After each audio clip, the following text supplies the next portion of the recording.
ఈ వారం మన guest one of the best investigation officer in Andhra Pradesh.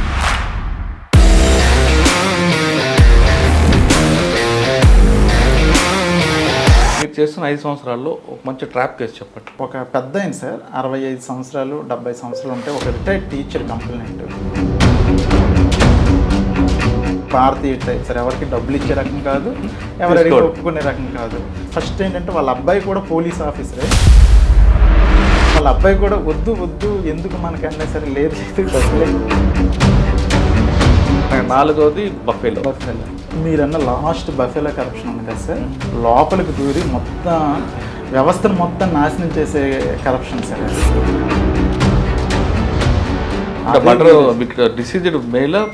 Male sir. అతను అదే గ్రామానికి చెందిన వాలంటీర్ నడింపల్లి హరినాథ్ అని చెప్పేసి వాళ్ళ అమ్మగారు పోల్చారు. అతని తల మీద ఏంటంటే సుమారు ఒక 4 దెబ్బలు చాలా గట్టిగా కొట్టున్నాయి.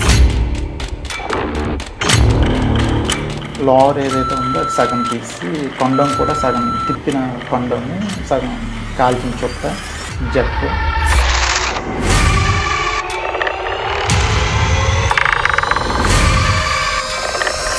ఆ ఇద్దరు ఫ్రెండ్స్ కూడా ఏం చెప్పారంటే, సార్ ఇది యాక్చువల్గా వాళ్ళ ఫ్రెండ్స్ ఎవరో తెలియదు కానీ వ్యాపారం మాత్రం ఇక్కడ కొత్తపాలెం అని ఒక విలేజ్ ఉంది సార్, ఆ విలేజ్లో ఒక కుర్రాడు ఉన్నాడు. సరే ఫోన్లో మాట్లాడకూడదు, ఏదైనా వెళ్ళి అక్కడికి వెళ్ళి మాట్లాడాలి, నీ బండి మీద నాకు డ్రాప్ చేయి అన్నాడు. ఎందుకంటే చెప్పాడు అసలు సార్ యాక్చువల్గా ఏంటంటే వాడుదాకా మోటివ్ సార్, ఆ మోటివ్ చాలా డిఫరెంట్. అంటే నేనైతే ఎప్పుడు చూడలేదు సార్ ఆ మోటివ్, అలా ఉంటుందని కూడా ఎక్స్పెక్ట్ చేయలేదు.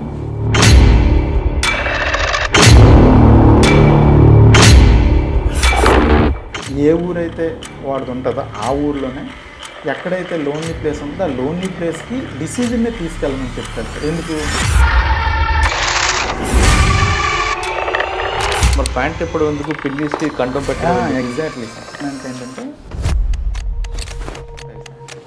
ఓహో 3 months అయింది, అప్పటికి ఇంకో మాట జరిగింది. సేమ్ అంటే తల మీద కొట్టుంది, ఫుల్గా తల మీద కొట్టుంది, ప్యాంట్ కొంచెం ఇప్పుంది అంతే. అక్కడ మాసిపోయిన జాకెట్ కూడా ఒకటి దొరికింది. అయితే మేము అనుకున్నాం ఏంటంటే ఫస్ట్ ఆఫ్ ఆల్ ఆ మాట ఈ మాట ఒకటే చేశాడని అనుకుంటూ ఆ రెండింటిలోనైతే డైరెక్ట్ కొండం పెట్టాడు. ఒక దాంట్లో నాకు మల్లెపూలు పెట్టాడు.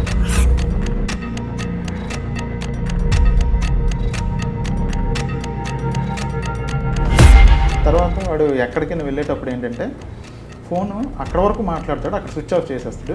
చేసి అక్కడికి వెళ్ళి మర్డర్ చేసి డబ్బులు తీసుకొచ్చి మళ్ళీ స్విచ్ ఆన్ చేసుకుంటాడు. మళ్ళీ ఇమీడియట్గా వాడు ఏంటంటే 7 o'clock 8 o'clock సి షిఫ్ట్ ఉంటుంది లారస్ కంపెనీకి వెళ్ళిపోతాడు. ఎందుకు చేస్తున్నాడండి ఈ విధంగా? ఇది యాక్చువల్గా సైకోవా? ఫ్యామిలీ లేదా వాడికి? పేరెంట్స్ కానీ ఉన్నారు సార్, తల్లిదండ్రులు ఉన్నారు. బట్ ఏంటంటే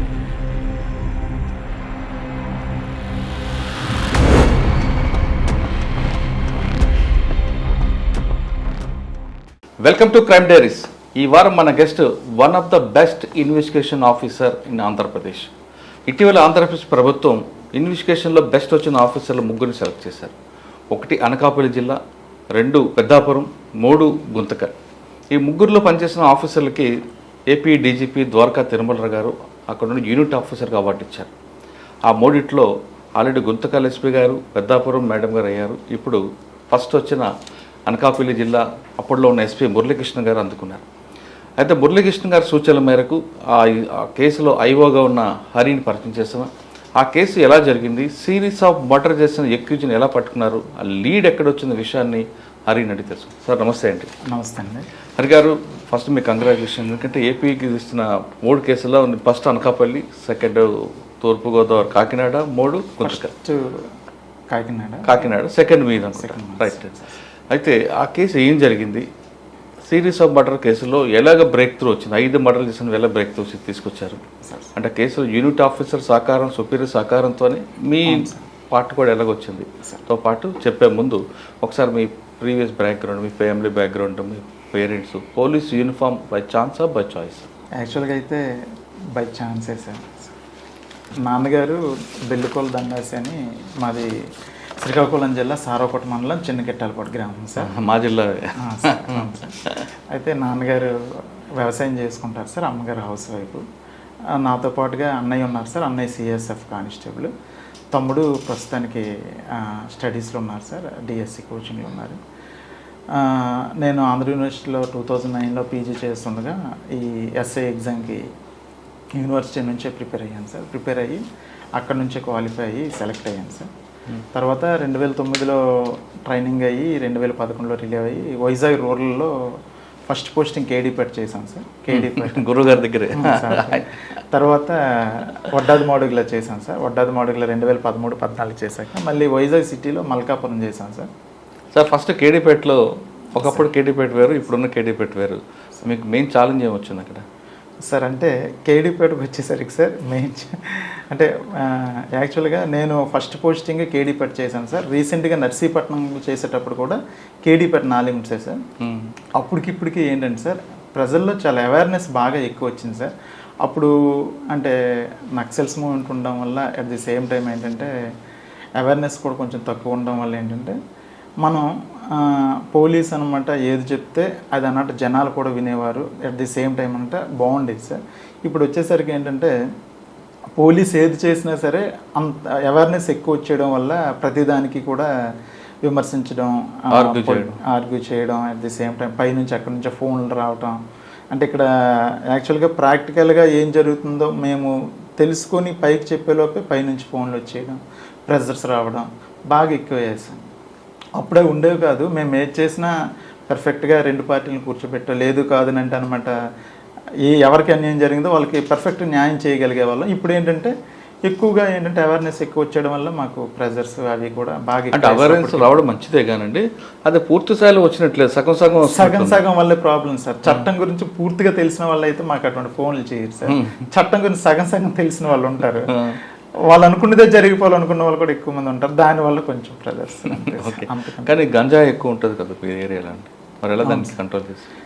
గంజా విషయానికి వచ్చేసరికి మీ దగ్గర సాగు ఉండదు, transport corridor sir. Exactly sir. యాక్చువల్గా ఏంటంటే సార్ అక్కడ మా ఆఫీసర్స్, ఎస్పీ సారు, డిఎస్పీ గారు ఇన్స్ట్రక్షన్ మేరకు మేము మా నర్సీపట్నం సర్కిల్లో 2 చెక్ పోస్టులు పెట్టాం సార్. ఒకటి డౌనూరు దగ్గరలో ఒకటి, అంటే అది ఇప్పుడు ఎర్రన్నపాలెం అని గొలగొండ లిమిట్స్ వస్తుంది సార్. కేడీపేటలో కూడా ఒక గాంజా చెక్ పోస్ట్, 2 చెక్ పోస్టులు పెట్టాం సార్. మాకు చెక్ పోస్టులు పెట్టడంతో పాటుగా మేము కూడా ఏంటంటే ప్రతి ఎస్ఐకి ప్రతిరోజు కూడా డైనమిక్ వెహికల్ చెకింగ్ మా సర్కిల్లో చెప్తాం సార్. దానివల్ల ఏంటంటే గాంజా ఎటువైపు నుంచి వెళ్ళినా సరే మ్యాక్సిమం ఇన్ఫర్మేషన్ పెట్టి మా వాళ్ళు క్యాచ్ చేస్తారు, లేదు కానీ చెక్ పోస్ట్ దగ్గర దొరుకుతాయి. దొరికిన వాటికి ఏంటంటే మేము ఒక్కొక్క స్టేషన్ వాళ్ళు చెక్ పోస్టులు దొరికిన వాటికి మా సర్కిల్లోని ఒక్కొక్క స్టేషన్ వాళ్ళు రోజుకొక కేసు యాక్చువల్గా రిజిస్టర్ చేస్తారు sir. At the same time ఏంటంటే ఈ గాంజాకి మేము స్టార్టింగ్లో చేసేటప్పుడు ఏంటంటే ఫార్వర్డ్ లింకు, బ్యాక్వర్డ్ లింకు మేము ఎస్టాబ్లిష్ చేసేవాళ్ళం కాదు సార్, ఓపెన్గా చెప్పాలంటే. అండ్ నేను ఫస్ట్ పోస్టింగ్ చేసేటప్పుడు తర్వాత ఆఫీసర్స్ అనమాట ఫార్వర్డ్ లింకు, బ్యాక్వర్డ్ లింకు అనేది కనెక్ట్ చేయడం వల్ల ఏంటంటే ఇప్పుడు మూలం కూడా మనం అనమాట అరెస్ట్ చేస్తున్నాం. అరెస్ట్ చేయడం వల్ల ఏంటంటే మ్యాక్సిమం కంట్రోల్ అవుతుందని అనుకుంటున్నాను సార్. సార్ ట్రాన్స్పోర్ట్ అనేది మీరు అన్నట్లుగా బై వెహికల్ అని కూడా పట్టుకుంటారు మీరు డైనమిక్ చెక్ పోస్ట్ పెట్టి. ఇప్పుడు దానికోసం కొంతమంది భుజాల మీద మోసుకొని దిగుతున్నారు కదండి, మరి అటువంటి వాళ్ళు ఎలాగ ఐడెంటిఫై చేస్తారు? యాక్చువల్గా భుజాల మీద మోసుకొని వెళ్ళేవాడైనా సరే టోటల్గా హైవే వరకు తీసుకెళ్ళాలంటే భుజాల వరకు తీసుకెళ్ళాలి సార్. ఎక్కడో ఒక దగ్గర వెహికల్ ఎక్కించాలి, డంప్ అయినా చేయాలి, ఎక్కడో ఒక దగ్గర వెహికల్ ఎక్కించాలి సార్. ఎక్కడో ఒక వెహికల్ ఎక్కించే దగ్గర అయినా సరే మనకి ఇన్ఫర్మేషన్ ఉంటుంది సార్. ఆ ఇన్ఫర్మేషన్ బేస్ చేసుకుని మనం క్యాచ్ చేస్తాం సార్. ఓకే, తర్వాత అండి కేడీపేట తర్వాత ఎక్కడికి వచ్చారు? కేడీపేట తర్వాత వడ్డాది మాడుగులు ఎస్ఐగా చేశాను సార్. అక్కడ 1 year చేశాను sir, almost 1 year. Vaddadi Madugula halwa తిన్నారా? తిన్నాను సార్. వడ్డాది మాడుగు హల్వా చాలా ఫేమస్ కదా సార్. ఎందుకండి అక్కడ చేస్తారు? అక్కడ గోధుమలతో చేస్తారా? గోధుమలతోనే చేస్తారు సార్. అక్కడ ఫేమస్ ఏంటంటే హల్వా అని అంటారు సార్. ఎప్పుడో తంగేడు వారు ఎవరు అప్పుడు చేసేవారు, చేయడంతో పాటుగా వాళ్ళు పేటెంట్ కూడా రీసెంట్గా తీసుకున్నారని తెలిసింది సార్. అక్కడ ఏదో మంచి టేస్ట్ వస్తుంది సార్, పర్టికులర్గా నాకు తెలియదు కానీ బాగా ఫేమస్ అంటారు సార్. తిన్నాను సార్. సార్ వడ్డాది మాడుగుల్లో క్యాంప్లింగ్ ఎక్కువ ఉంటుందండి, డొక్కాట అని గుండాట అని ఇవన్నీ కూడా జరుగుతుంటాయి, వాటి మీరు కంట్రోల్ చేశారు? చేశాను సార్. యాక్చువల్గా ఏంటంటే సార్ అంటే ఒక వడ్డాది మాడుగులనే కాదు సార్, జనరల్గా జాతర జరిగిన ప్రతి దగ్గర కూడా ప్రజలు కూడా అలవాటు పడిపోయారు సార్. డొక్కాట వేస్తే అదో సరదా కాదని చెప్పేసి దానికి మేము ఏంటంటే ఉన్నంత వరకు ఇన్ఫర్మేషన్ ఉన్నంత వరకు వెళ్ళి మ్యాక్సిమం అంటే ప్రజలకి ఒక ట్రెడిషనల్ గేమ్ లాగా ఆడితే పర్వాలేదు, తప్పేం కాదండి. దానికి ఎవరు మీలంటూ హర్షిస్తారు. కానీ ఆర్గనైజ్డ్ క్రైమ్ జరుగుతుంటుంది అక్కడ. కొంతమంది రిపోర్టర్లని, కొంతమంది వేరే వ్యక్తులు అని కలిపి ఒక నడుపుతుంటారు. లేదు సార్, లేదు. అంటే యాక్చువల్గా మీరు అన్నది వాస్తవమే, కానీ వడ్డాది మాడుగు లిమిట్స్ అని కాదు, కానీ వేరే దగ్గర జరుగుతూ ఉంటుంది. కానీ మా దగ్గర అది తక్కువ ఉండేది సార్. ఏదో పండగ అయ్యేటప్పుడు అనమాట ఏదైనా వేస్తే మేము వెళ్ళి రైడ్ చేసేవాళ్ళం సార్, పట్టుకునేవాళ్ళం సార్. కోడి పందాలు కూడా పట్టుకునేవాళ్ళం సార్. మీరు కోడి పందెం అంటారా, కోడి క్రీడ అంటారా? కోడి పందెం అని ఉంటాం సార్. కోడి పందెం అంటే అది మళ్ళీ క్రైమ్ అవుతుంది కదా. అది క్రైమ్ సార్. కోడి పందెం అంటే క్రైమ్ సార్. క్రీడ అంటే మళ్ళీ దాన్ని స్పోర్ట్ స్పీడ్గా తీసుకోవాలి, దాన్ని అనమాట కేసు రిజిస్టర్ చేయాలి. అంటే కొంతమంది దాన్ని సపోర్ట్ చేసే వాళ్ళు కోడి క్రీడ అంటారు. అసలు మన జిల్లాలో సపోర్ట్ చేయండి సార్, మన 3 జిల్లాలో సపోర్ట్ చేయండి సార్. దానికి కోడి పందాలు ఎక్కడైనా సార్ మనం రైడ్ చేస్తాం సార్, పట్టుకుంటాం సార్. అటువైపు ఎక్కువగా సంక్రాంతి టైంలో బాగా అవుతాయి సార్. మనం స్టాఫ్ లేకపోయినా సరే సంక్రాంతి టైంలో ఇన్ఫర్మేషన్ సిస్టమ్ అనమాట ఫుల్గా పెట్టుకుంటాం సార్. కుర్రోళ్ళకి కూడా కొంతమంది కన్నట్టు బళ్ళు ఇచ్చి డబ్బులు ఇచ్చి వాళ్ళకి పెట్రోల్కి డబ్బులు ఇస్తే కుర్రోళ్ళు కూడా యాక్టివ్గా తిరుగుతారు సార్. ఆ కుర్రోళ్ళు వెళ్ళి ఇన్ఫర్మేషన్ ఎక్కడ అవుతుందో చెప్తే ఇమీడియట్గా మనం వెళ్ళి రైడ్ చేస్తుంటాం. Okay sir. మన వడ్డాది మడుగుల తర్వాత అంటే మల్కాపురం చేసాం సార్, క్రైమ్లో చేసాం సార్. మల్కాపురం సిటీలో తర్వాత మునగపాకు చేశాను సార్. మునగపాక.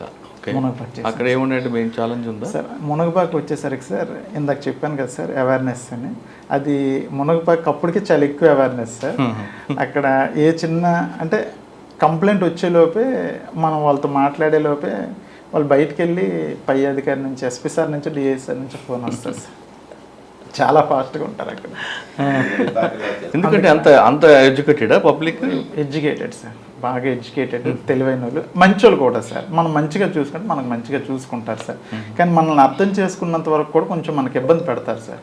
మనం మంచోళ్ళము అనే విషయం వాళ్ళకి తెలిస్తే సార్ మనకు చాలా బాగా చూసుకుంటారు సార్. మనం కంప్లైంట్ అంటే రిసీవ్ చేసుకొని అట్ ది సేమ్ టైం మనం కేసు కట్టడం లేట్ అయినా సరే, అనుకోకుండా పరిస్థితుల వల్ల లేట్ అయినా సరే వాళ్ళు అర్థం చేసుకుని మనకి ఏ ఇష్యూ చేయరు సార్. అదే కాకపోతే మాత్రం చాలా చాలా కాంప్లికేటెడ్గా ఉంటారు సార్. నా వరకు అయితే దేవుడి దయ వల్ల ప్రజలందరూ బాగా చూసుకున్నారు సార్. హ్యాపీగా 2 years చేశాను సార్. ఓకే. ఏ ఎలక్షన్ తర్వాత అండి సార్ దగ్గర చేశాను సార్. ఇంటెలిజెన్స్ 2 years చేశాను సార్. సార్ దగ్గర ఏం నేర్చుకున్నారు సార్ ఏంటంటే యాక్చువల్గా సార్ అంటే ఆయన పేరు చెప్పండి మీరు. సార్ పి శ్రీనివాసరావు సార్ దగ్గర మేము ఇంటెలిజెన్స్లో చేసాం సార్. సార్ దగ్గర నేర్చుకోవాల్సింది ఏంటంటే ఏ విషయమైనా సరే హట్ చేయకుండా చాలా స్మూత్గా చెప్తారు సార్. ఏది ఎదుటి వాళ్ళకి హట్ చేయరు. అంటే సార్ ముందు మేమన్నీ చెప్పకూడదు, కానీ ఇప్పుడు ఫర్ ఎగ్జాంపుల్ నేనే తప్పు చేస్తే తిట్టడం, వ్యధవండాలు, లేదంటే మా పోలీస్ ఆఫీసర్లకు చాలా ఎక్కువగా స్కోల్డింగ్ ఉంటుంది. మీ అందరికీ తెలుసు కదా సార్. నోటి నుంచి ఏ తిట్టు రాదు సార్. చెయ్యు, అది చెయ్యు, ఎందుకు చేయలేదు చెయ్యు, అంతే తప్ప తిట్టడం, కసురుకోవడం కానీ ఇసుక్కోవడం కూడా ఏమి ఉండదు సార్. దానివల్ల మేము కూడా ఏంటంటే హ్యాపీగా చేసుకున్నాం సార్. తర్వాత రెండోది ఏంటంటే మా వెల్ఫేర్ సార్. అంటే వెల్ఫేర్ అంటే మేము రోజుకి 24 గంటలు కష్టపడిన రోజు ఉంటుంది, ఒకరోజు కష్టపడిన రోజు కూడా ఉంటుంది సార్. కానీ అవసరం అనేది అంటే పని బట్టి ఉండదు సార్. ఫర్ ఎగ్జాంపుల్ నాకు ఏదో బాగలేకపోవచ్చు, ఆ రోజు పర్మిషన్ అడిగితే పర్మిషన్ ఇవ్వకపోవడాలు అవన్నీ అంటే మేము బాధపడతాం సార్. అలాంటి విషయానికి వస్తే సార్కి వస్తే 4 రోజులు కాదు, 5 రోజులు కాదు, 10 రోజులైనా వెళ్ళమంటారు సార్. నాకు ప్రమోషన్ టైంలో యాక్చువల్గా విజయవాడ ఏసీఆర్ కోసం దానికోసం నేను సుమారు చాలా రోజులు వెళ్ళాను సార్ విత్ సార్ పర్మిషనే. అంటే నాకు అవకాశం ఇచ్చారని కాదు సార్, నా విషయమని కాదు, అందరి విషయంలో కూడా వెల్ఫేర్ బాగా చూసుకుంటారు సార్. ఎవరికి నొప్పించే మాట కూడా అంటారు సార్. అది సార్లో టీచర్ కదా. ఏంటి సార్? ఆయన టీచర్ కదా. బాయ్స్ ఏమో సార్, కానీ మాకు అయితే బాగా చూసుకునేవారు సార్. ఓకే. అదే చనం మీద ఇక్కడికి రమ్మన్నారు, కానీ నేను సార్ మీద గౌరవంతో వద్దు అని నేను. సరే అండి, ఇంటెలిజెన్స్లో ప్రమోషన్ వచ్చిందా మీకు? సార్ ఇంటెలిజెన్స్లో ప్రమోషన్ వచ్చింది. ఇంటెలిజెన్స్ ప్రమోషన్ వచ్చింది సార్. తర్వాత నేను ఏసీబీ చేశాను సార్. 5 years చేశాను. 5 years చేశాను. 5 years చేశాను. శ్రీకాకుళం ఏసీబీలో. ఏమున్నాయండి మీ దగ్గర? ట్రాప్ కేసులు కానీ డిఏ కేసులు ఉన్నాయా? ఉన్నాయి సార్. చెప్పండి సార్. యాక్చువల్గా అయితే అంటే ముద్దాయిల పేర్లు మేము మీరు ఏవో పేరు చెప్పకుండా చెప్పండి నాకు. సార్ యాక్చువల్గా మేము జనరల్గా ఏంటంటే సార్ సంవత్సరానికి ఒక శ్రీకాకుళం రేంజ్కి వచ్చేసరికి ఒక యావరేజ్గా 10 నుంచి 12 ట్రాప్ కేసులు రిజిస్టర్ చేస్తాం సార్.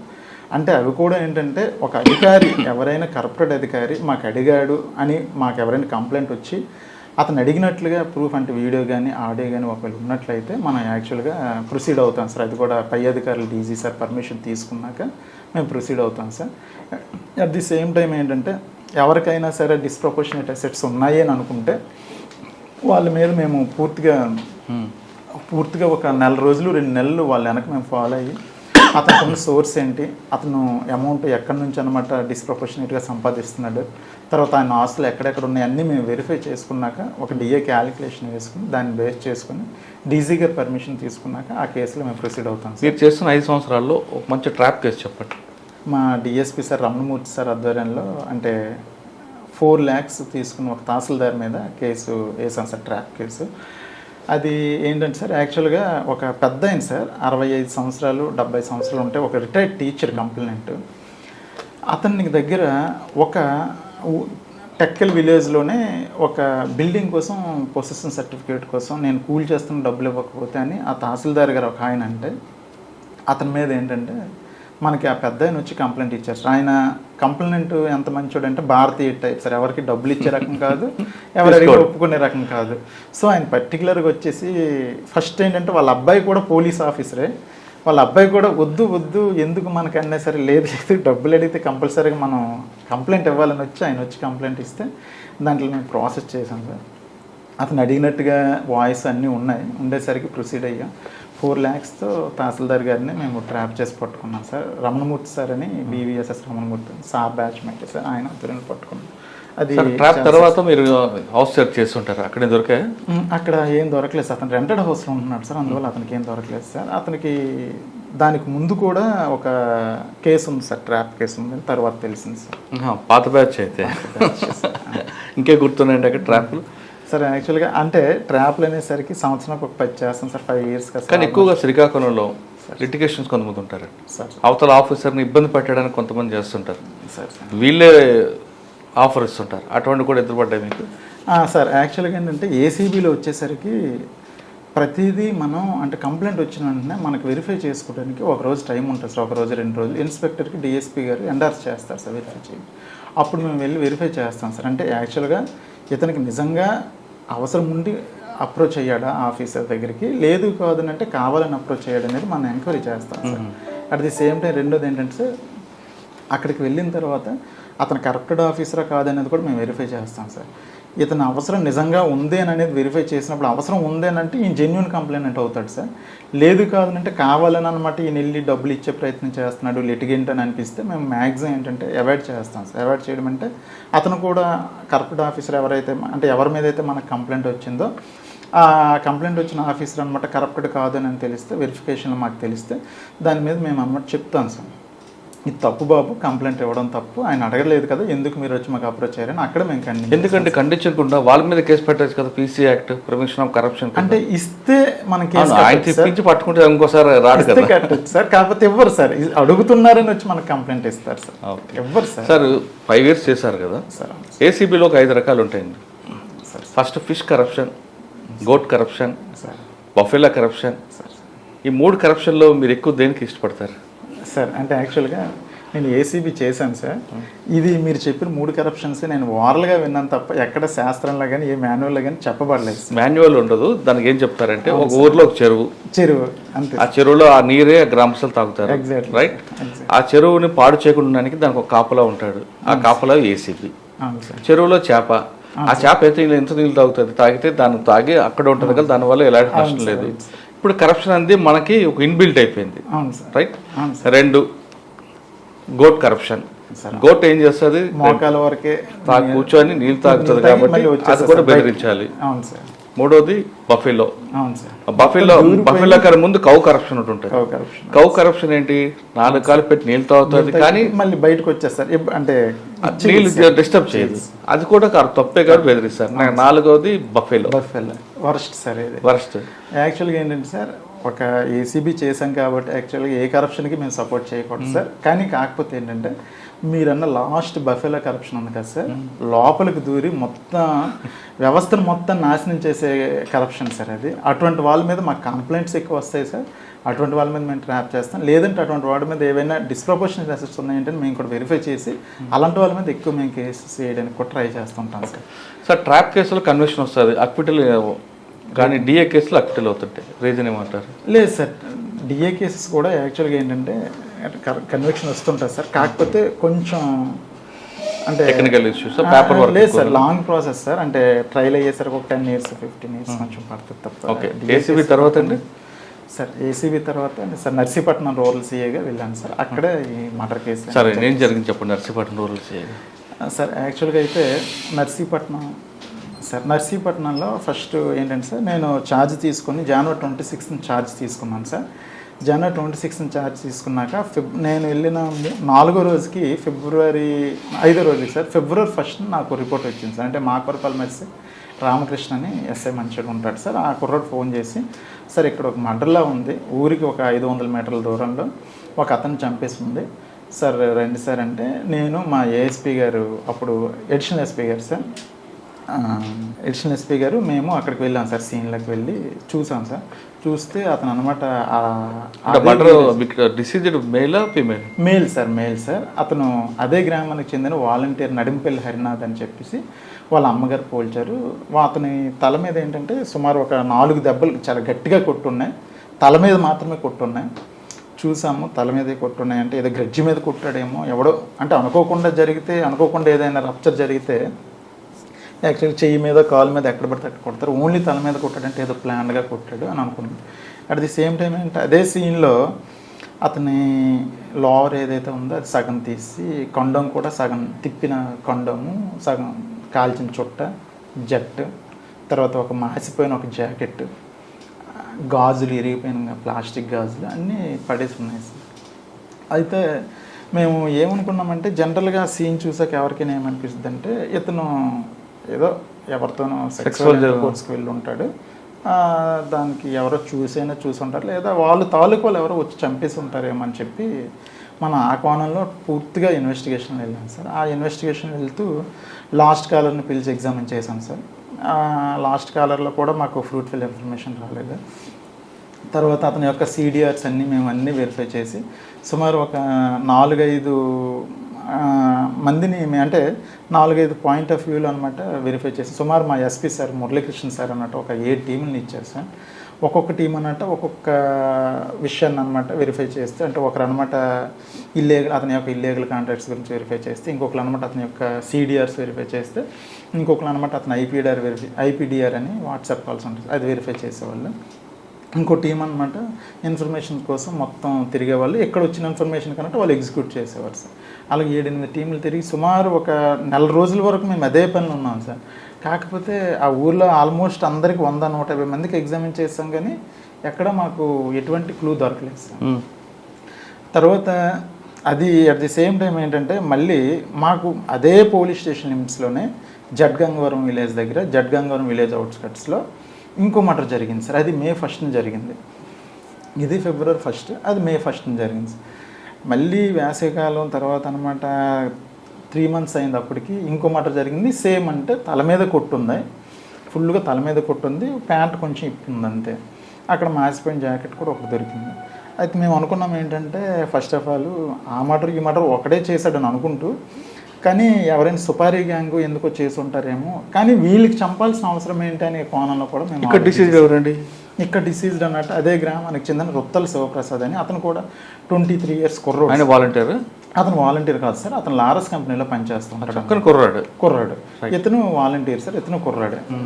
అయితే ఏం జరిగిందని మనం చూస్తే యాక్చువల్గా ఈ కేసులో ఏ విధంగా అయితే వీళ్ళ ఫ్రెండ్స్ అందరినీ తీసుకొచ్చామో అది ఆ కేసులో కూడా ఫస్ట్ కేసులో చేసిన మిస్టేక్స్ ఈ కేసులో మేము కొన్ని చేసుకోలేదు సార్. అంటే అందరినీ పిలిచాను అనమాట, అందరినీ ఇంట్రగేషన్ చేయడం, ఇన్వెస్టిగేట్ చేయడం మొదలుపెట్టాను సార్.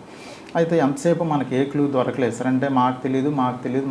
పోనీ వాళ్ళ ఫ్రెండ్స్ అందరికి తీసుకొచ్చాం, వాళ్ళ కాల్ డేటా తెచ్చాం, ఈ డిసీజ్డ్ కాల్ డేటా తీసుకొచ్చాం, అన్నీ తీసుకొచ్చినా సార్ ఎక్కడ మాకు, అంటే ఎస్పీ సార్ అక్కడ నుంచి సపోర్ట్ ఇచ్చి మాకు ఐటీ కోర్ టీము ఒక ఎస్ఐని పంపించి మాకు అంత సపోర్ట్ ఇస్తున్నప్పటికీ మాకు ఎక్కడ క్లూ దొరకట్లేదు సార్. అయితే మా ఎస్ఐ గారు ఊర్లోకి వెళ్తే ఒక చిన్న ఇన్ఫర్మేషన్ వచ్చింది సార్. అది చిన్న ఇన్ఫర్మేషన్ ఏంటంటే ఆ చనిపోయిన అతనికి ఊర్లో ఇంకో 2 అనమాట ఆ ముందు రోజు, చనిపోయిన ముందు రోజు 1,50,000 ఒక అతను, 50,000 ఒక అతను అప్పు ఇచ్చారనే విషయం తెలిసింది సార్. వాళ్ళని కూడా తీసుకొచ్చాం. వాళ్ళు కూడా ఈ డిసీజ్ యొక్క ఫ్రెండ్సే సార్.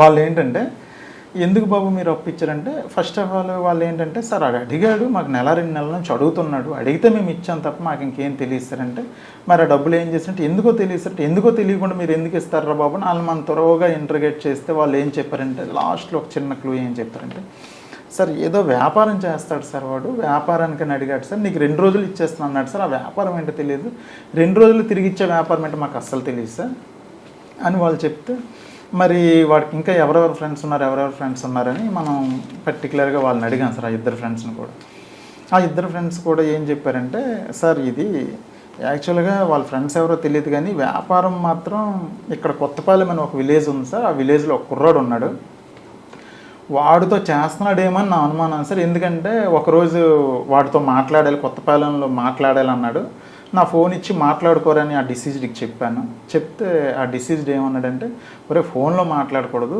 ఏదైనా వెళ్ళి అక్కడికి వెళ్ళి మాట్లాడాలి, నీ బండి మీద నాకు డ్రాప్ చేయి అన్నాడు. అదేంట్రా డ్రాప్ చేయడం, ఫోన్లో మాట్లాడితే సరిపోదు కదంటే ఫోన్లో మాట్లాడకూడదు అది అంతే నీకు తెలీదు, నాకు డ్రాప్ చేయని చెప్పి దగ్గరుండి నాకు డ్రాప్ చేయమంటే నేను కొత్తపాలెం ఆ విలేజ్ వెళ్ళి నేనే ఆ ఇంటి వరకు డ్రాప్ చేసి వచ్చాను. నేను వస్తానంటే వద్దనేసాడు సార్, వెళ్ళిపోమంటే నేను రిటర్న్ అయిపోయాను సార్. బహుశా అతనితో చేసి ఉండొచ్చేమో సార్, ఇల్లీగల్ ఏదో బిజినెస్ అంటున్నారని మనవాడు చెప్పాడు సార్. చెప్తే ఎస్ఐ గారు నేను టీము ముందు ఆ కొత్తపాలెం విలేజ్ వెళ్ళాను సార్. మేము కాన్ఫిడెన్షియల్గా ఇల్లు ఎక్కడ ఉందో చూసుకున్నాం, ఆ ఇంట్లో ఎవరెవరు ఉంటున్నారు ఏంటి, దానికి అక్కడ ఉన్న వాళ్ళు ఏం చేస్తుంటారని మేము వెరిఫై చేసుకున్నాం సార్. అప్పుడు తెలిసింది ఏంటంటే ఆ ఇంట్లో పెచ్చేటి ఉపేంద్ర అని ఒక అతను కుర్రాడు ఉంటున్నాడు, బ్యాచులర్ ఉంటున్నాడు. అతను ఏంటంటే లారస్ కంపెనీలో అతను కూడా పనిచేస్తున్నాడు, అతను ఇప్పుడు ప్రస్తుతానికి డ్యూటీకి వెళ్ళాడని చెప్పారు సార్. అయితే మనం అతని ఫోన్ నెంబర్ కూడా తీసుకుని ఇమీడియట్గా అనమాట ఎస్పీ సార్కి చెప్పి సిడిఆర్ పెట్టాను సార్. సిడిఆర్ పెడితే అతను ఫోన్ అన్నట్టు ప్రస్తుతానికి స్విచ్ ఆఫ్ వచ్చింది, టవర్ లొకేషన్ కూడా స్విచ్ ఆఫ్ వచ్చింది. అయితే ఈలోపు ఏంటంటే లారస్ కంపెనీలో పనిచేస్తానని తెలిసి లారస్ కంపెనీలో మనం ఏంటంటే సూపర్వైజర్ ఒక అతను, మేము ఎవరైతే చనిపోయిన ఫ్రెండ్స్ని తెచ్చామో ఆ తెచ్చినలో ఒక అతను లారస్ కంపెనీలో సూపర్వైజర్ కూడా ఉన్నాడు. అతను పోల్చాడు సార్. సార్ ఆ లారస్ కంపెనీలో పనిచేసి కొత్తపాలెంలో ఉన్న విలేజ్లో ఉన్న అబ్బాయి పేరు అయితే ఉపేంద్ర సార్, ఇతను కూడా నాకు కొత్తపాలెం నుంచి మా బస్సే ఎక్కి లారస్ కంపెనీకి రోజు వస్తుంటాడు. అతను 1-2 సార్లు మాట్లాడుకోవడం అయితే చూశాను కానీ అంత క్లోజ్ అయితే కాదు సార్. ప్రస్తుతానికి అతను డ్యూటీలో ఉన్నది లేదని కనుక్కొని చెప్తానని చెప్పి అతను లారస్ కంపెనీకి ఫోన్ చేసి కనుక్కుంటే లారస్ కంపెనీలో ప్రస్తుతానికి డ్యూటీలో ఉన్నాడని చెప్పారు సార్ మనకి. వెంటనే ఎస్ఐ గారు అని టీం పంపిస్తే ఎస్ఐ గారి టీము అతను అనమాట డ్యూటీ మధ్యలోనే అక్కడ సెక్యూరిటీ గార్డ్స్ని అడిగి తీసుకొచ్చాం సార్. తీసుకొస్తూ మనం ఏంటంటే అతను మీద మనకు డౌట్ ఎక్కడ వచ్చిందంటే సార్ యాక్చువల్గా ఏదో ఇల్లీగల్ బిజినెస్, సీక్రెట్ బిజినెస్ చేస్తున్నాడు, దానికి ఈ డిసీజ్డ్కి లింక్ ఉంది. సో బహుశా ఈడైనా చంపి ఉండాలి, ఈడి తాలూకు ఇంకెవరితోనే చంపించి ఉండాలి ఆ 2 లక్షలు తీసుకోవడం కోసం అని మాకు అనిపించి అతను తీసుకొచ్చి రాగానే మా వెహికల్ ఎక్కించిన తర్వాత మాతో పాటు క్లూస్ టీము ఒక అబ్బాయిని కూడా భర్త అయిన అబ్బాయిని కూడా పెట్టుకున్నాం సార్. అతను ఏంటంటే ఆ క్లూస్ టీమ్ అబ్బాయి, నేను, మా ఎస్ఐ గారు, ఇంకా నర్సీపట్నం రూరల్ భీమరాజ్ ఎస్ఐ గారు అందరం కలిసి అతన్ని పట్టుకొని వాళ్ళ ఇంటికి బయలుదేరి దారిలో మాట్లాడుతుండగా నీకు అతనికి ఏంటి సంబంధం, నాకు ఆడ ఫ్రెండే కాదని చెప్పాడు sir. First of all friend కాకపోవడం ఏంటి, యాక్చువల్గా అయితే నీకు వాడికి నీకు సంబంధాలు ఉన్నాయి కదా, నువ్వు వాడి ఫ్రెండ్ అంట కదా, ఒకసారి నీకు అనమాట సో పర్సన్ని ఇంటి వరకు డ్రాప్ చేసేటట్టు కదా అని అంటే సార్ ఆడ నాకు తెలుసు కానీ పూర్తిగా తెలియదు సార్, అప్పుడప్పుడు నాకు రూమ్ అడుగుతాడు సార్, రూమ్ అడిగితే నేను ఇస్తాను సార్ అని అన్నాడు. పొంతలేని సమాధానం. తర్వాత అలాగే మాట్లాడితే సార్ ఒకసారి నాకు డబ్బులు అడిగాడు సార్, నేను అప్పు ఇచ్చాను సార్ అంటే ఇంకా మళ్ళీ కంటిన్యూషన్ మాట్లాడితే అతను నాకు డబ్బులు ఇచ్చాడు సార్ అంటాడు. పొంతలేని సమాధానం. లాస్ట్కి ఏంటంటే ఒక మాట అన్నాడు, కాకపోతే నా కాల్ డేటా చూసుకోండి సార్, నా కాల్ డేటాలో ఎక్కడ అతనితో మాట్లాడినట్టు ఉండదు కదా సార్, మీరు నన్ను ఎందుకు సార్ తీసుకొస్తున్నారని చెప్పేసి వాడు తిరిగి మన మీద ఫైర్ అవ్వడం కూడా మొదలైంది సార్. అయితే యాక్చువల్గా మనం వాడిని తీసుకొచ్చిన తర్వాత వాడి ఇంట్లో ఎందుకైనా మంచిదని సెర్చింగ్కి వెళ్ళాం. ఈలోపు ఆ క్లోజ్ టీమ్ అబ్బాయి అతను యూవీ లైట్ పెట్టుకుని అనమాట అన్ని బట్టలు వెతుకుతున్నాడు. అంటే బ్లడ్ మార్కులు ఏమైనా పడినట్లయితే ఉతికిసిన తర్వాత కూడా అవి మనకు కనిపిస్తాయని అతను చూస్తున్నాడు night. At the same time మేము కూడా ఏంటంటే ఇల్లంతా సెర్చ్ చేస్తున్నాం సార్. ఒక్కొక్కలం సెర్చ్ చేస్తుంటే ఒక తలగడలో 1,50,000 దొరికింది సార్. ఇది ఎక్కడదిరా అంటే ఇది నాదే సార్, వాడిచ్చాడు సార్, వీడిచ్చాడు సార్, పొంతలేని సమాధానం. మళ్ళీ అలమారాలో 50,000 దొరికింది.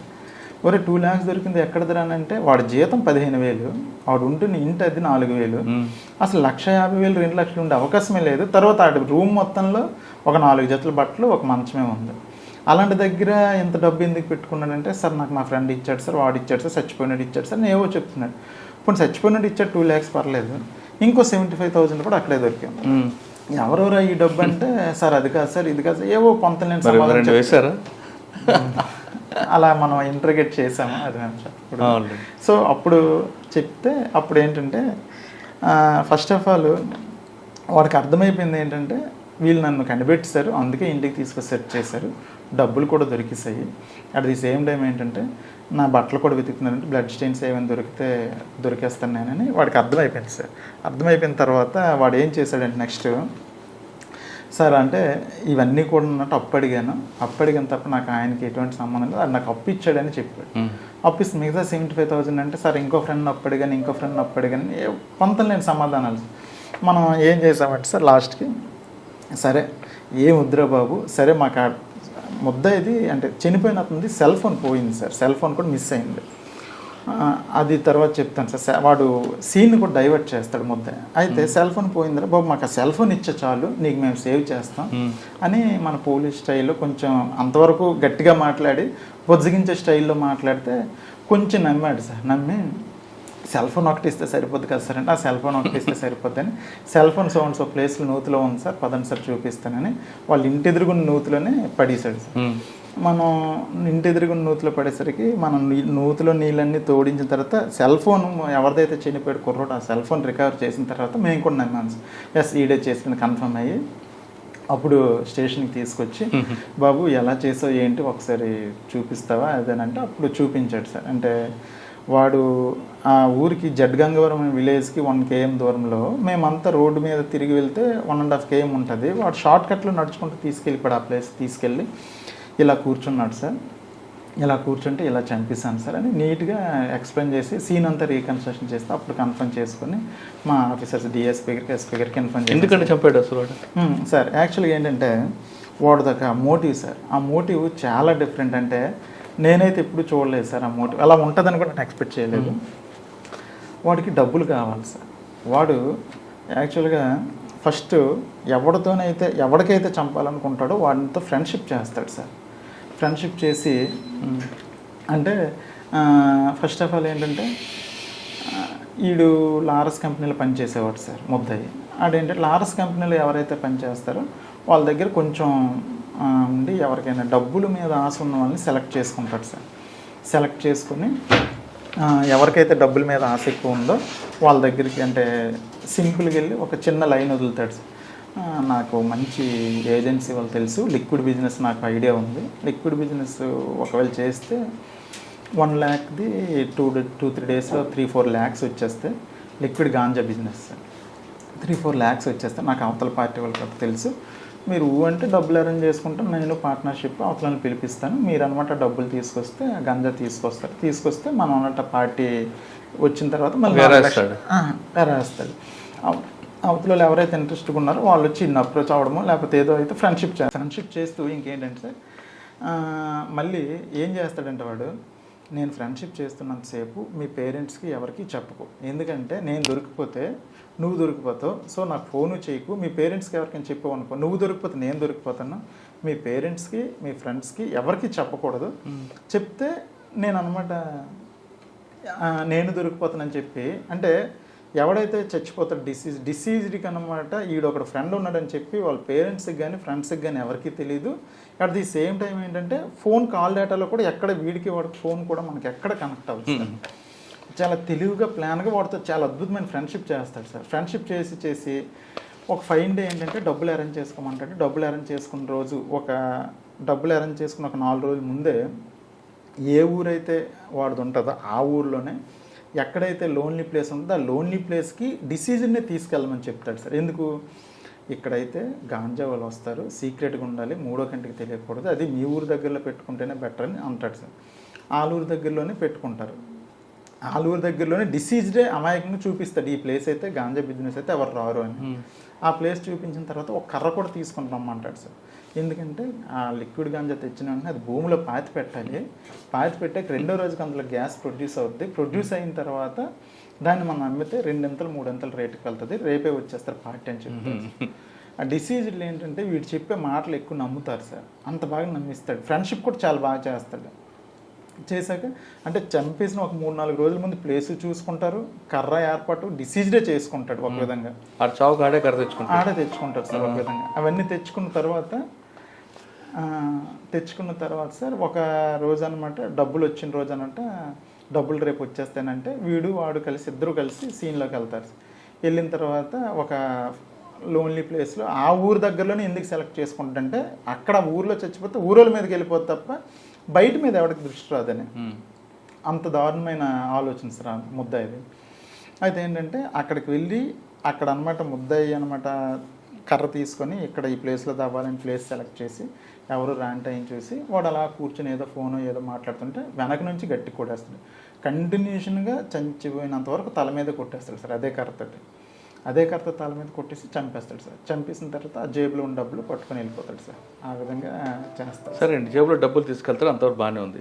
మరి ప్యాంట్ ఎప్పుడు ఎందుకు పిన్నిస్కి కండం పెట్టి? Exactly sir. అయితే ఏంటంటే వాడు ఏంటంటే మొత్తాన్ని సీన్ని రీకన్స్ట్రక్షన్ చేస్తాడు సార్. చేసి మన కేసు మొత్తం డైవర్ట్ చేస్తాడు సార్. ఎంత దారుణంగా డైవర్ట్ చేస్తాడంటే ఇప్పుడు జడ్గంగవరం కేసులో కూడా చనిపోయిన అతని సెల్ ఫోన్ తీసుకొని ఇతనికి ఎప్పుడో ఒక అతని మీద కోపం ఉంటే అతనికి మిస్డ్ కాల్ ఇచ్చాడు సార్. అతను ఏంటంటే తెలియక 2-3 టైమ్స్ కాల్ చేసి ఎత్తాడు, మాట్లాడకుండా అనమాట ఫోన్ స్విచ్ ఆఫ్ చేస్తాడు. అంటే ఎత్తి ఒక 1 minute 2 minutes ఉండి ఫోన్ స్విచ్ ఆఫ్ చేస్తాడు. చేసి ఆ ఫోన్ తీసుకొచ్చి వాళ్ళ ఇంటి ఎదురుగున్న నూతిలో పడేశాడు. మనం ఆ చనిపోయిన అతను CDR తీసిన వెంటనే లాస్ట్ కాల్ రావడంటే వాడిని పట్టుకొని వస్తాం. వాడినే పట్టుకొని వస్తే అసలు చనిపోయినాడు ఎవడో తెలియదు అంటాడు వాడు. నీకు తెలియకపోతే లాస్ట్ కాల్ ఎందుకు చేస్తే నీకేంటి సంబంధం అంటాం మేము. టోటల్గా ఏంటంటే అసలు మొత్తం డైవర్ట్ చేసేస్తాడు. At the same time first కేసులో కూడా మీరు వాలంటీరు రెండో రోజు అనమాట పెన్షన్ డబ్బులు పంచాలి. పెన్షన్ డబ్బులు వచ్చాయి సార్. ఆ వచ్చిన పెన్షన్ డబ్బుల్ని ఏంటంటే వాడు వచ్చిన పెన్షన్ డబ్బుల్ని పంచడం కోసమని పంచాయతీ సెక్రటరీ దగ్గర ఆ రోజు తీసుకొని ఆ డబ్బులు పట్టుకుని వెళ్ళిపోయాడు వాలంటీర్. 75,000 1,00,000 రూపాయలు సార్ పట్టుకుని వెళ్ళిపోతే అక్కడ చంపేసిన తర్వాత వాడికి ఏంటంటే అక్కడ బట్టలు ఇప్పేసి కొండమని అంటే ఏంటంటే వాడికి ఇల్లీగల్ అఫైర్స్ ఎక్కువ ఉంటాయి సార్. సో ఆ ఇల్లీగల్ ఎవరో చంపేశారని చెప్పి మనం అనుకోవడం కోసం డైవర్ట్ చేయడం కోసం ఒకటి కొండం, గాజులు, తర్వాత ఏంటంటే సగం కాల్చిన చుట్ట, మాసిపోయిన ఒక జాకెట్ అన్ని పడేస్తాడు సార్. దానికి అందరూ ఏమనుకుంటారంటే వీడికి ఎవరితోనో ఇల్లీగల్ ఉంది, సో అందువల్ల ఎవరో వచ్చి చంపేశారు అనుకుని మనం అంతా ఆ కోణంలోనే పూర్తిగా డైవర్ట్ అయిపోతారు సార్. కేసు అంతా డైవర్ట్ చేసేస్తాడు సార్. అంటే ఈ తెలివితేటలన్నీ ఏంటంటే ఫస్ట్ 2 మర్డర్ కేసులు వడ్డద్మట్లు ఉండేటప్పుడు చేసినప్పుడు కూడా అలాగే డైవర్ట్ చేసి 2 కేసులు మీకు డిటెక్ట్ అయ్యి ఇంకా 3 ఎలా బయటకు వచ్చాయి సార్? యాక్చువల్గా ఫస్ట్ కేసు ఎప్పుడైతే మనకి ఆడు చెప్పిన తర్వాత మన స్టేషన్కి తీసుకొచ్చి ఎస్పీ సార్కి చెప్పాను సార్ ఇలాగని. సార్ వీడికి వడ్డాదిమడుగులో కూడా కేసు ఉందంట సార్, కేసులు ఉన్నాయంటే ఒక వడ్డాదిమడుగుల ఎస్ఐతో కూడా మాట్లాడమని చెప్పారు సార్. చెప్తే వడ్డాదిమడుగుల ఎస్ఐతో మాట్లాడాను సార్.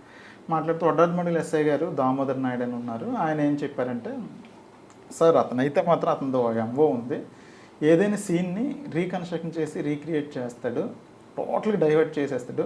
మా 2 మర్డర్ కేసులు కూడా 21లో జరిగాయి, 2021లో. ఆ రెండింటిలోనైతే డైరెక్ట్ కండోమ్ పెట్టాడు ఒక దాంట్లో అన్నట్టు మల్లెపూలు పెట్టాడు. టోటల్ మనం డైవర్ట్ అయిపోయాము. కానీ చివరికి అనమాట మనకి డిటెక్ట్ అయింది. కానీ ఎక్కువ డబ్బులు కూడా చంపడు, 50,000 లక్ష రూపాయలకే చంపేస్తాడని చెప్పాడు సార్. చెప్తే మన ఫస్ట్ మర్డర్ కేసులో కండోమ్ పెట్టాడు, గాజులు పెట్టాడు, జాకెట్ పెట్టాడు, ఇవన్నీ పెట్టేసరికి మళ్ళీ వచ్చి మన ఇతను అడిగితే ఫస్ట్ ఇతను ఒప్పుకోలేదు సార్. అయితే ఫస్ట్ మర్డర్ కేసులో చనిపోయిన అతని యొక్క తల్లి వాడు కలిసి ఇంట్లోకి వెళ్ళి లాస్ట్ అనమాట వీళ్ళిద్దరే బయటకు వచ్చారు సార్. మన కంప్లైంట్లో కూడా ఫస్ట్ డిసీజ్డ్ వాళ్ళ అమ్మ అనమాట ఏం చెప్పిందంటే ఎవడో ఫ్రెండ్ వచ్చాడు, ఆ ఫ్రెండ్ వచ్చి మా అబ్బాయిని బయటకు తీసుకెళ్ళాడని చెప్పింది తప్ప పలానా వ్యక్తి అని ఆవిడకి తెలియదు. ఆవిడ ఓల్డ్ సార్, ఆవిడ చెప్పలేకపోయింది. కాకపోతే ఆవిడని పిలిపించాం. ఈవిడిని చూపిస్తే నాయన ఈడే బాబు, వీడే మా కొడుకుని లాస్ట్ చివరిసారిగా తీసుకెళ్ళిందని ఆవిడ ఒప్పుకుంది. వాడికి అనమాట తిట్టి గట్టిగా అడిగేసరికి నేను కదంటే ఆ ముసలావిని బయటికి తీసి ఇప్పుడు చెప్పురా పెద్ద ఆవిడ పోల్చింది కదా, ఇప్పుడైనా చెప్పరా నువ్వే కదా తీసుకెళ్ళి ఆ రోజు. నేనే చేశాను సార్, ఇలా చేశాను చెప్పాడు. అది కూడా ఎలా చేసావు చేసి చూపించడానికి సీన్ రీకన్స్ట్రక్షన్ చేయమంటే సీన్ రీకన్స్ట్రక్షన్ చాలా నీట్గా చేశాడు. చాలా షార్ట్ కట్లు వెళ్దాం. తర్వాత వాడు ఎక్కడికైనా వెళ్ళేటప్పుడు ఏంటంటే ఫోను అక్కడ వరకు మాట్లాడతాడు, అక్కడ స్విచ్ ఆఫ్ చేసేస్తాడు. చేసి అక్కడికి వెళ్ళి మర్డర్ చేసి డబ్బులు తీసుకొచ్చేసి మళ్ళీ స్విచ్ ఆన్ చేసుకుంటాడు. మళ్ళీ ఇమీడియట్గా వాడు ఏంటంటే 7 o'clock 8 o'clock సి షిఫ్ట్ ఉంటుంది లారస్ కంపెనీకి వెళ్ళిపోతాడు. అంటే నేను ఆ టైంలో అక్కడ లేను అని ప్రూవ్ చేసుకోవడానికి కూడా వాడు చాలా టెక్నికల్గా కూడా మొత్తం ప్లాన్డ్గా ఉంటాడు. ఏమంటే నేను కంపెనీలో ఉన్నాను అంటాడు. సాయంత్రం 5 నుంచి 6 లోపు మటర్ అవుద్దని ఎవరు ఎక్స్పెక్ట్ చేయరు, 6-6:30 అవుద్దని ఎవరు ఎక్స్పెక్ట్ చేయరు. ఆ విధంగా మొత్తం మిగతా 3 ఎలాగ వచ్చాయండి బయటికి? ఆ 2 అయ్యాయి కదా సార్. అయితే దాని నెక్స్ట్ ఏంటంటే సార్, మునగపాకది కూడా సేమ్ అటువంటి మటర్ సార్. ఆ చనిపోయిన అతను కూడా లారస్ కంపెనీలో పనిచేస్తుంటాడు. అతను ఏంటంటే 22లో చనిపోయేటప్పుడు ఇలాగే బిజినెస్ అని చెప్పేసి వాళ్ళ ఇంటి వాళ్ళ దగ్గర సేమ్ 1-2 లక్షలు, ₹1,00,000 దాకా వాళ్ళ ఇంట్లో వాళ్ళని అడిగి బలవంతంగా అడిగి పట్టుకొని వెళ్ళి చనిపోయాడు అతను కూడా. అతనికి తల మీద సేమ్ దెబ్బలు. సో దాని విషయంలో మనం ఏం చేసామంటే, అదే టైంలో మునగపాక ఎస్ఐ టైంలో మునగపాక మర్డర్ అయ్యేటప్పుడు భీమరాజు ఎస్ఐ గారు, తర్వాత సార్ వాళ్ళు కూడా అక్కడ సార్ పేరు పి శ్రీనివాస్ సార్ వాళ్ళు కూడా అక్కడ ఉండి దానికి అనమాట ఇన్వెస్టిగేట్ చేస్తే వీళ్ళంతా సేమ్ ఎంఓ సేమ్. సో ఒకసారి దాని గురించి కూడా అడగండి అంటే దాని గురించి కూడా అడిగితే, మేము అప్పుడు ముందు ఎక్కడ ఉండేవాడు అంటే అనకాపల్లి ఉండేవాడిని, ఎక్కడ చేసేవాడిని లారస్ కంపెనీలో చేసామంటే, మరి నీకు అక్కడ తెలుసు అంటే తెలుసు సార్ ఫ్రెండ్ అంటే, మరి వాడికి నీకు సంబంధం ఏంటంటే కొంచెం గట్టిగా అడిగితే వాడు ఏంటంటే సేమ్ ఎంఓరా అంత తెలిసిపోయింది, అంత సీసీ కెమెరాలు అన్నీ క్లియర్గా కనిపిస్తున్నాయని మనం కొంచెం గట్టిగా మాట్లాడితే అప్పుడు అది కూడా కన్ఫ్యూజ్ చేసి ఒప్పుకున్నాడు సార్. ఆ విధంగా 3 మటర్లు ఒప్పుకున్నాడు సార్. 3-5 అండి? 3 మటర్లు సార్. ముందు 2 మటర్లు చేసేసాడు సార్. సార్ ఎందుకు చేస్తున్నాడండి ఈ విధంగా? వీడు యాక్చువల్గా సైకోవా? సైకో కాదు సార్, చాలా తెలివైనడు. డబ్బు పిచ్చి సార్ వాడు. అంటే ₹1,00,000 ఉంటే ఎవరినైనా చంపేస్తాడు సార్. ఈ డబ్బులు తీసుకుని ఏం చేసేవాడు? ఈ డబ్బులు తీసుకుని జల్సా చేసుకోవడమే సార్. సార్ తర్వాత ఇంకోటి ఏంటంటే, ఫస్ట్ 2 మర్డర్ కేసులు జైలుకి వెళ్ళాడు సార్. అప్పుడు ఆడికి బయలు మీద రావడానికి ఖర్చు అయింది, లాయర్ ఖర్చులని, అదేవిధంగా మిగతా ఖర్చులు కూడా అయ్యాయి సార్. తర్వాత ఆ ఊర్లో వాళ్ళు కూడా వెలివేస్తారు సార్ వాళ్ళకి. వాళ్ళు ఉంటే ఊర్లో వాళ్ళకే ముందు చంపినప్పుడు కూడా ఇద్దరికి ఫ్రెండ్స్ ఊర్లో వాళ్ళకే చంపిస్తాడు. అందువల్ల ఏంటంటే బయట ఏదైనా అంటే రూమ్ తీసుకుని ఉండడానికి వాటికి ఆ ఖర్చులకి ఫ్యామిలీ లేదు ఆవిడకి, పేరెంట్స్ కానీ ఉన్నారు సార్, తల్లిదండ్రులు ఉన్నారు. బట్ ఏంటంటే వాళ్ళు కూడా ఏంటంటే వీడు ఊర్లోకి వస్తే ఎవరైనా చంపేస్తున్నాడని, ఆడది వడ్డాది మోడగుల మండలం జంపిన విలేజ్ సార్. పెళ్లి కాలేదా? పెళ్లి కాలేదు సార్. వాడు ఎక్కడున్నాడు? ప్రస్తుతానికి జైల్లో ఉన్నాడు సార్. సార్ ఆయన మళ్ళీ బయటకు వచ్చి మళ్ళీ నేరం చేయకుండా ఏం చేస్తారు మరి? సార్ దానికి మేము ఏం చేసామంటే సార్, మా ఆఫీసర్స్ కూడా దానికి ఇమీడియట్గా ఛార్జ్షీట్ ఫైల్ చేసండి, వాడు బయటకు వస్తే ఇబ్బంది అవుతుంది కాబట్టి ఛార్జ్షీట్ ఫైల్ చేసి వాడు జైల్లో ఉంటుండగానే ట్రయల్ కండక్ట్ చేసి కన్విక్షన్ పెడితే వాడు డైరెక్ట్గా అన్నట్టు కన్విక్షన్ అవుతాడు. అయిన వల్ల ఏంటంటే మళ్ళీ బయటకు వచ్చే అవకాశాలు తక్కువ ఉంటాయని మొన్న డీజీ సార్ కూడా ఏబిసిడి అవార్డు ఇచ్చినప్పుడు అదే ఇన్స్ట్రక్షన్స్ ఇచ్చారు, ఇమీడియట్గా ఛార్జ్షీట్ ఫైల్ చేయండి అంటే. ఆల్రెడీ ఫైల్ చేస్తున్నారు సార్, నేను ఇటు వచ్చేసాను, అక్కడ మా సక్సెసర్ వచ్చి ఫైల్ చేస్తున్నారు సార్. అచ్చా సార్, మీరు ఎక్కడి నుంచి ఎక్కడికి వచ్చారు? నెక్స్ట్ నర్సీపట్నం నుంచి ఎల్లుండిపేట వచ్చాను సార్. వచ్చి 2 months అవుతుంది సార్. ఇక్కడే ఉందండి? ఇక్కడ అంటే ఒకప్పుడు నక్సల్స్ ప్రభావం ఇప్పుడేం లేదా? ఇప్పుడు కొంచెం తగ్గింది సార్. ఏదైనా కొంచెం తగ్గింది ఉందా? అంటే ఉందని అనుకుంటున్నాను సార్ నేనైతే. ఇంకా నేను వచ్చి 2 months అయింది అనుకుంటున్నాను సార్ ఉందని. సార్ ఇటువంటి అవార్డులు తీసుకున్నప్పుడు ఏమనిపిస్తుంటుంది సార్? యాక్చువల్గా ఏంటంటే అసలు first of all DG sir చేతుల మీదుగా తీసుకోవడం అనేది, అంటే మా అవార్డు మా ఎస్పీ మేడం దీపిక మేడం గారు మమ్మల్ని సెలెక్ట్ చేసి పంపిస్తే, వాస్తవంగా అయితే వస్తుందో రాదో మేడం గారు మా మీద అభిమానం కొద్ది పంపించారు, కానీ వస్తుందో రాదని మాకు కూడా కొంచెం ఒక అంటే అంత ఆశ అయితే ఉంది. వస్తే హ్యాపీ, కాకపోతే వస్తుందో రాదని ఒక చిన్న దీనిగా ఉండేది. రావడం వల్ల అయితే చాలా హ్యాపీ సార్. హ్యాపీ ఏంటంటే స్టేట్ వైడ్ మేము ఎవరనేది తెలిసింది. అట్ ది సేమ్ టైం అయితే మా ఊర్లో కూడా తెలిసింది. మా నాన్నగారు అయితే ఈ ఫోటో చూసి ఫ్రేమ్ కూడా కట్టించుకొని లోపల పెట్టేశారు ఆల్రెడీ. అంటే ఆయన గొప్ప ఆయన అలా ఫీల్ అయ్యారు సార్. ఓకే, పోలీస్ డిపార్ట్మెంట్కి వచ్చిన తర్వాత ప్రజలకు ఎంత సేవ చేస్తామో, టిపికల్ కేసులో ఎంత డెప్త్గా వెళ్ళి ఇన్వెస్టిగేషన్ చేస్తే ఖచ్చితంగా పై ఆఫీసర్ గుర్తిస్తారు అని చెప్పడానికి హరిగారి కేసు నిదర్శనం. ఒక చిన్న క్లూ పట్టుకుని ఆయన దాన్ని బాగా ఇన్వెస్టిగేషన్ చేసి త్వరగా చేయడం బట్టి 5 మర్డర్ కేసుల్లో ఆయన దొరకడంతో ప్రభుత్వం కూడా ఏబిసిడి అవార్డు ఇవ్వడంతో ఆయన డీజీ గారి చేతుల మీదకి అవార్డు తీసుకోవడం, ఆ అవార్డు పేపర్లో రావడం, అది చూసి ఆయన తండ్రి ఊర్లో అందరికీ గర్వంగా చెప్పుకోవడం కాకుండా ఒక ఫోటో ఫ్రేమ్ కట్టుకున్నారు. అంటే మనకి జన్మనిచ్చిన తండ్రి మనం గుర్తించి, ప్రజలు గుర్తించి, ఇంతకన్నా కావాల్సిన మంచి జాబ్ కావాలంటే పోలీస్ డిపార్ట్మెంటే బెస్ట్ డిపార్ట్మెంట్. ఖచ్చితంగా మీరందరూ పోలీస్ డిపార్ట్మెంట్ రండి, ఓపిక్గా చూడండి. కొంతమంది ఆఫీసర్లు చెప్తున్నట్లుగా మన నోరు మంచిదైతే ఊరు మంచిది అవుతుంది అనే విషయాన్ని గుర్తుపెట్టుకున్న వాళ్ళు ఖచ్చితంగా పోలీస్ డిపార్ట్మెంట్ వచ్చి ప్రజలకు సేవ చేయాలి. ఇది హరిగారితో ఎక్స్క్లూజివ్. వచ్చేవారు మరో గెస్ట్తో మళ్ళీ కలుస్తా. అంతవరకు నమస్తే. Thank you sir. Thank you very much. All the best. ఇంకా మంచి కేసులు చేయండి. Thank you very much sir.